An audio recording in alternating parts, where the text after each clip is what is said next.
Hello everyone, welcome back to my YouTube channel, and in this video we will be discussing about all the 28 states of India and their capitals.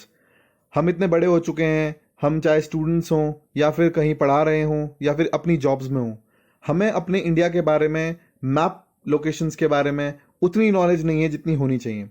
तो इस video की मदद से मैं आपको जितने भी स्टेट्स हैं हमारी कंट्री में, उनको कैसे आइडेंटिफाई करना है, उनकी कैपिटल्स कहाँ पर हैं, ये कैसे आपको याद रखना है, इसके बारे में थोड़ी सी एडवाइस देना चाहूंगा, थोड़ा सा गाइड करना चाहूंगा. I hope that you will enjoy this video. This video is presented by education. So as you know कि हमारी कंट्री में 28 स्टेट्स हैं और ये नया मैप है इंडिया का, तो हम नॉर्थ से स्टार्ट करेंगे. ऐसा जनरली लोग करते हैं, लेकिन आज मैं साउथ से स्टार्ट करना चाहूंगा. सबसे पहले सदर्न इंडिया में आप देखते हैं श्रीलंका. आपको कभी भी मैप दिखता है इंडिया का तो श्रीलंका सबको आइडेंटिफाई होता है, लेकिन हम कंफ्यूज हो जाते हैं इन सदर्न स्टेट्स में, specially all those students who belong to northern part of the India and western part of the India and eastern part of the India. So they are little bit confused between Karnataka and Tamil Nadu. Where is Andhra Pradesh? Where is Telangana? Where is Hyderabad? What is the capital of Andhra Pradesh? They get confused.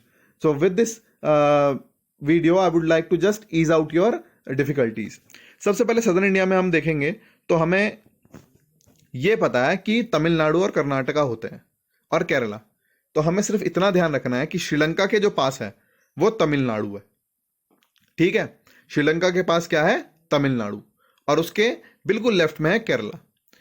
फिर अगर मैं waste की तरफ जाऊं तो सबको पता है मुंबई, यहां पर महाराष्ट्र जो है गुजरात के बाद आता है और उसकी कैपिटल है मुंबई. अब इसको याद रख करने का एक तरीका बताता हूं आपको. मोहनदास करमचंद गांधी. तो आप देख सकते हैं मोहनदास फॉर महाराष्ट्र, करमचंद फॉर के एंड गांधी फॉर गोवा. आपको याद करने में इतनी आसानी हो जाएगी, MKG. तो तमिलनाडु और कर्नाटका के बीच में आपका जो कंफ्यूजन है वो दूर हो जाएगा. ऐसे ही अगर आपको दोबारा कंफ्यूजन होती है तो आप इस वाले तरीके से भी देख सकते हैं कि जो श्रीलंका के पास है वो तमिलनाडु है and the third is Kerala. If you move forward now, तो आंध्र प्रदेश और तेलंगाना, आपको कंफ्यूजन होती है कि ये दोनों में से स्टेट कौन सा है. तो आपको बस ये ध्यान रखना है जो कोस्टल सिटी है वो तेलंगाना में नहीं है. Telangana is landlocked city. और हमें ये याद रहता है कि आंध्र प्रदेश की हैदराबाद कैपिटल है, हैदराबाद कैपिटल है. तो आपको उस चीज पे ध्यान देना पड़ेगा कि हैदराबाद जो है वो कैपिटल है तेलंगाना का, नॉट आंध्र प्रदेश. आंध्र प्रदेश की नई कैपिटल है AA अमरावती. ठीक है, ये आपको ध्यान रखना है. Now if you move forward, यहां पे आप तेलंगाना दिखता है और फिर तेलंगाना के ही थोड़ा ऊपर महाराष्ट्र. महाराष्ट्र की कैपिटल है मुंबई. आंध्र प्रदेश जहां खत्म होता है वहां हमें मिलता है उड़ीसा.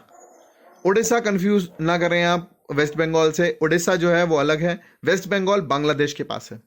बांग्लादेश जो दूसरा देश है उसके पास क्या है? आपका कोलकाता है. फिर ये डिफिकल्टी होती है हमें कि छत्तीसगढ़ और झारखंड, इसमें बहुत कंफ्यूजन होती है, बहुत ज्यादा.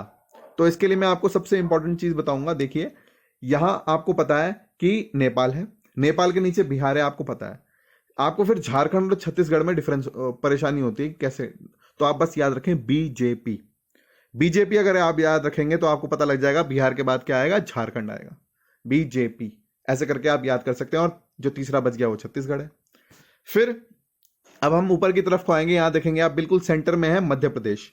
मध्य प्रदेश की कैपिटल है भोपाल, क्योंकि मिडिल ऑफ द हार्ट है, हमें पता है मध्य प्रदेश है, यहां रहता है. फिर गुजरात और राजस्थान में किसी किसी को डाउट हो सकता है, सदर्न इंडिया या फिर नॉर्थ ईस्ट वाले को, तो आपको यह ध्यान रखना है जो सी के साथ है वो गुजरात है और जो लैंडलॉक्ड है वो राजस्थान है. फिर आप अगर नॉर्थ की तरफ आएंगे, उत्तर प्रदेश, लखनऊ, हरियाणा और पंजाब में थोड़ा बहुत डिफिकल्टी हमें रहती है कि कंफ्यूजन हो जाती है किसी सदर्न इंडिया के बच्चे को. तो आपको सिर्फ ये बात ध्यान रखनी है, जो दूसरी कंट्री के साथ जुड़ा हुआ है वो पंजाब है और जो लैंडलॉक्ड है वो हरियाणा है. And this is Uttarakhand. आप इसका नाम बहुत सारे बच्चे लोग गलत लेते हैं सदर्न इंडिया के और ईस्टर्न इंडिया के. It is not Uttaranchal, it is Uttarakhand, capital Dehradun. Now we have 3 states that are left, that is Ladakh, Jammu Kashmir and Himachal of the north. तो आपको ये बात ध्यान रखनी है कि यार we have a new regulation, and after that the complete state has been divided into 2. First is Jammu Kashmir and the second is Leh. They both are union territories, not states, so we don't have to look into them right now. For the northeastern part, I have already published a video. You can go to my channel and can visit there. Thank you. I hope that your doubts have been cleared.